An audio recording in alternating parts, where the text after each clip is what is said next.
Seorang pria terjebak di Antartika bersama istrinya. Mereka sudah tidak memiliki apapun untuk dimakan, jadi dia membunuh seekor penguin. Istrinya sangat marah karena penguin itu terlihat sangat lucu. Tetapi pria itu merasa bahwa satu penguin saja tidak cukup untuk mengenyangkan perut mereka. Malam itu, saat makanan sudah siap, sang istri terlebih dahulu memarahi suaminya karena membunuh penguin. Namun setelah beberapa saat, rasa lapar mengalahkannya dan dia pun mulai ikut makan. Mereka telah terjebak di pulau yang beku dan sunyi itu selama sebulan dan sangat sulit menemukan sesuatu untuk dimakan. Setelah makan, mereka beristirahat sebentar. Lalu mereka menggunakan kayu dari perkemahan mereka yang rusak untuk membuat tanda di atas bukit. Dengan harapan jika ada kapal atau pesawat yang lewat, seseorang akan melihatnya dan mengirim bantuan. Malam itu juga, sang suami mendengar istrinya berteriak dari luar. Dia melihat sebuah kapal di kejauhan di tengah laut. Dia berpikir bahwa menyalakan api bisa menarik perhatian kapal tersebut. Tetapi suaminya dengan cepat mengeluarkan perahu karet kecil dan masuk ke laut untuk mengejar kapal itu. Namun setelah melaju beberapa saat, perahu itu terbawa arus. Ketika ia menoleh ke belakang, ia sadar bahwa ia sudah terlalu jauh dan sulit untuk kembali. Ia duduk di atas perahu itu dengan perasaan putus asa. Keesokan paginya, sang istri berada di tepi pantai, tapi suaminya tidak terlihat dimanapun. Dia berpikir mungkin kapal itu telah menyelamatkannya dan dia telah meninggalkannya. Memikirkan hal itu membuatnya sangat sedih. Hari-hari berlalu dan dia mencari makanan seorang diri. Beberapa hari kemudian, tepat ketika dia sudah kehilangan harapan, dia mendengar suara lemah. Saat dia keluar, dia melihat suaminya kembali dalam kondisi sangat buruk. Badai telah membawa perahunya ke sisi lain pulau, dan dari sana dia menyeberangi pegunungan bersalju selama 5 hari untuk kembali. Tapi karena cuaca dingin dan kurang istirahat, dia jatuh sakit parah dan tidak bisa bangun dari tempat tidur. Sekarang sang istri harus mencari makanan sendiri dan juga merawatnya. Setelah sebulan, semuanya menjadi terlalu berat baginya. Suatu malam, dia pergi diam-diam dengan niat menjelajahi pulau. Mungkin dia akan menemukan tanda-tanda keberadaan manusia di dekat sana. Sang suami tahu bahwa dia pergi, tetapi tidak mengatakan apa-apa. Dia hanya tetap berbaring dalam diam. Sang istri berjalan selama berhari-hari melintasi tanah yang membeku.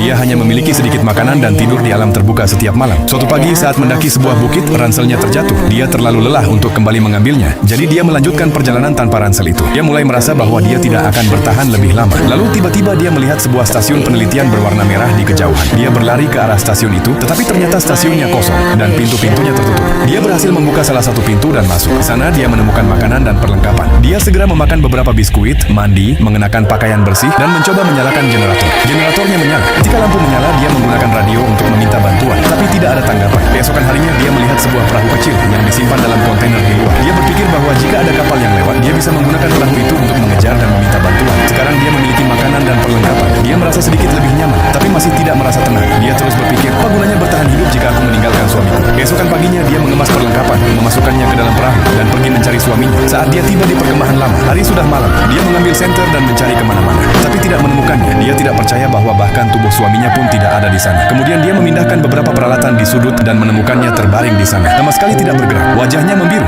Dia menangis keras dan menyalahkan dirinya sendiri. Saat itulah dia menyadari bahwa suaminya masih bernapas. Dia segera membawanya ke dalam perahu dan kembali ke stasiun penelitian. Perlahan-lahan dia mulai merawat suaminya, dan dalam beberapa